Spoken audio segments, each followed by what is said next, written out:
you have opened up your hearts to all of us here.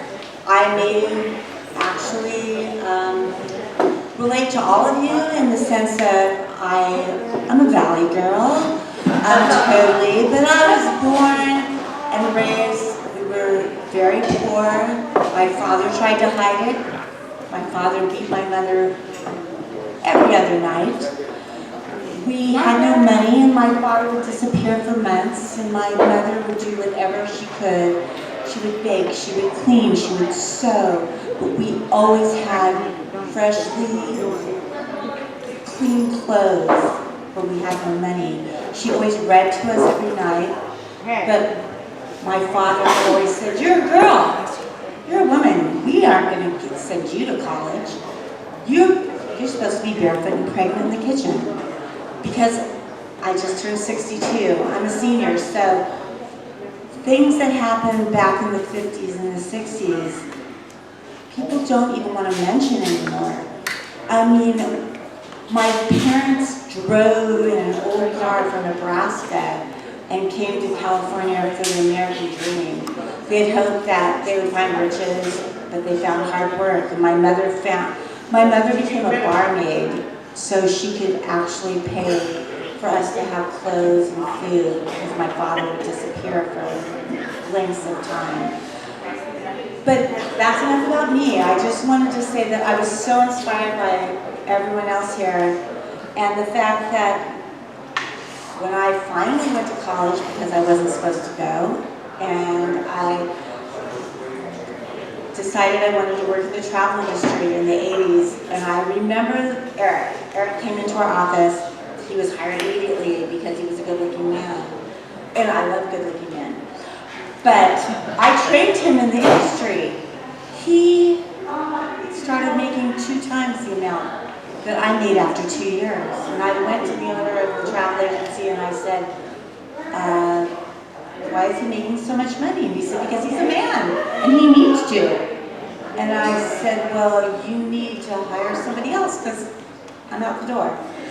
And he didn't like that, but I didn't know where I was going to go, where I was going to make my money. I was a single mom, but I was never, ever going to let a man take advantage of me because of what I had been through in my life. And to this day, I feel like I sometimes have challenged myself because I put that wall up, but that wall has always become a gate. Because I allow people in my life who are wonderful, who have things to give, and also that I can help. I love to help people. So I'm rambling because I wasn't even planning. As you can tell, I wrote this on like a coaster or something. But I want to go back to what Michelle had to say about her Remember This, because I love MAVE and what it stands for and what happens here. And she brought me to tears about what she said, and quite often, like, I contemplate going, what am I going to do tonight? I'm not going to do anything. I don't have any friends in Long Beach. I don't know a lot of people here because I grew up in the Valley. I moved to Hawaii. I was married twice. I raised a daughter who's amazing. I moved to Long Beach not so long ago, but I said, you know what? I'm going to go to MAVE. And I've done this many times. And I go by myself. And I meet all you beautiful people. And it makes me feel so good. Like my daughter goes, well, you're going by yourself. And I'm like, no, I'm not. There's all of these people. Long Beach holds. I can walk down the street and it gives me chills because I meet and talk to so many amazing, beautiful, wonderful people that have their stories. Or maybe they just need a hug.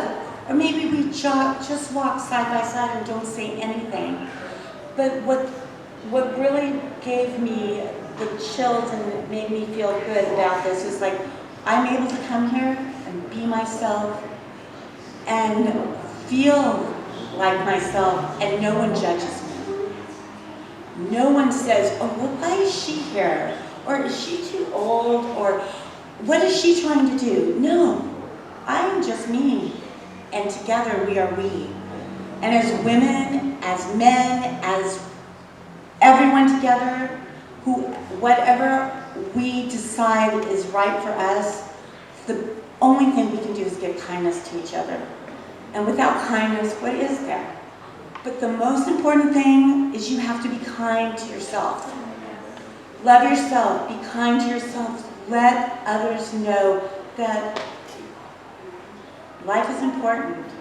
Because there were many times in my life, I did drugs, I did terrible, I'm not gonna say I did terrible things because I was always about people, but I found myself in terrible situations in the 60s and the 70s, in the 80s, in the 90s. And sometimes people say if you're walking down the street, isn't that really dangerous? And I'm like, no, it is not, because I've been in dangerous situations. And when it gets to the point where you feel desperate and you feel like you need someone, just talk to someone. And just remember that, you know what? A shitty life, a difficult life, is better than no life at all. And love yourself, because I love you all.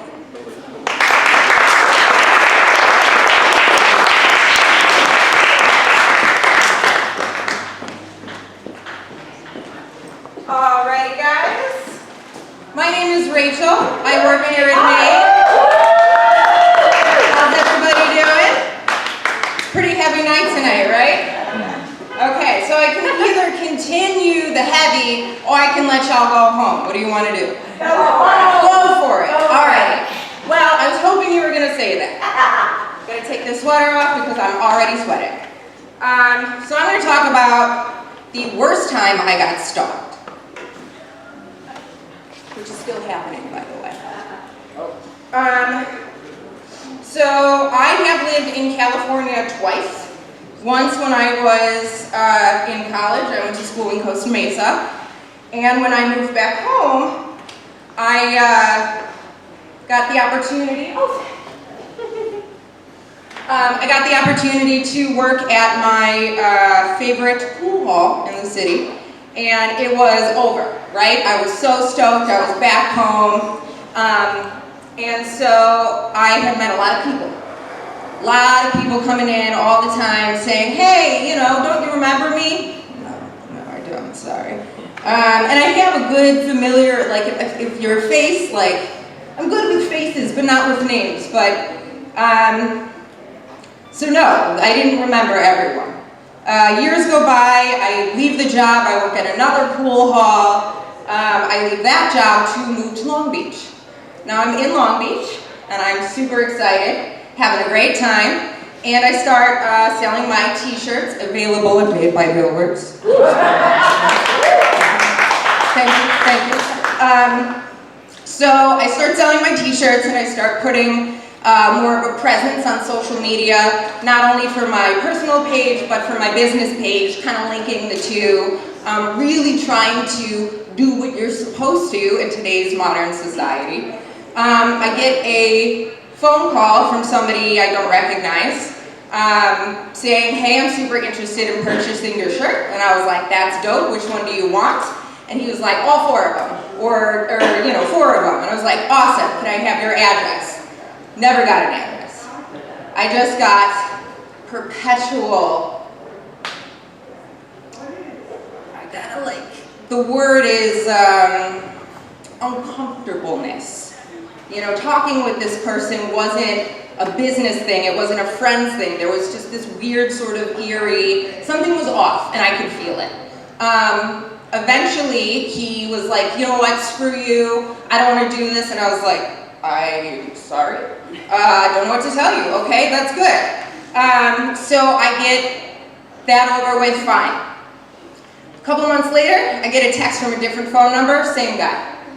Have the same interaction.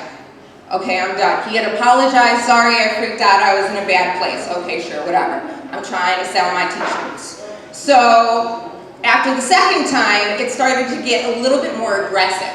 When I mean aggressive, I mean, hey, I'm a truck driver. I know where you work, I know where you live. I'm in Long Beach all the time. Maybe I can stop by your store and I can pick the shirts up from you. Hey, maybe whenever I'm in Long Beach, we can hang out. Hey, I know where you live. Hey, I know what your boyfriend's name is. Hey, I know everything about you. And I can show up whenever I want.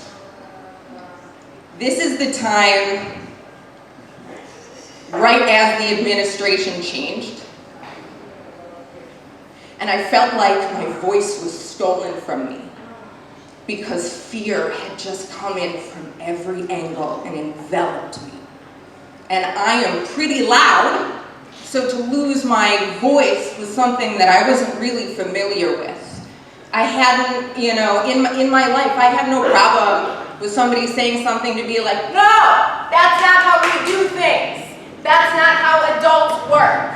But if you are stalking me cyberly, I don't know where you are. You're a ghost. And it's not something like I'd ever experienced before. So I am in a brand new city with somebody who said he knows everything about me, who is now commenting, excuse me, that was gross. He was commenting things, very inappropriate things on my social media, on some businesses that I had worked with. He was saying things.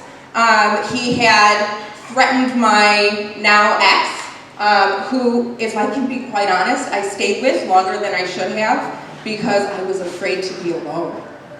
I didn't want to walk down the street at night. I actually told the people here because I knew I had some experience with this in the past, which is another really screwed up thing if you think about it, is I know how to handle the stalkers now. But I wasn't allowed to walk home alone. I wasn't allowed to go anywhere at night. So I was virtually trapped inside of my apartment, inside of my own brain. And that is not a good place for somebody to be. Fear can make you do a lot of crazy things, make you feel a lot of things that you've never felt before. So what I wanted to talk about was finding my voice again. Realizing that there is nothing that anybody can say or do to take my voice away from me. And this is the first time that I have spoken about this in public, to anyone really except for the close people around me. Because I had thought, I'm nothing, I have nothing to say. I am just the worst. That's how bad it got, is I have nothing to say, I have nothing to contribute. I'm so afraid of everything. And I still am. But saying that out loud is what creates visibility. I'm afraid of everything all the time. I jump constantly. I get startled constantly. That comes from PTSD, from my past life, which I won't get into now, but if you've heard me talk before, you kind of know a little bit about it. And that got me thinking, I have never, ever, ever in my life let anyone tell me what to do. So why in the bleep did, okay, I can't, it's Mario, man, it's an icon. But why did I let this person, who I didn't know, what was it about it? It's because it's nameless.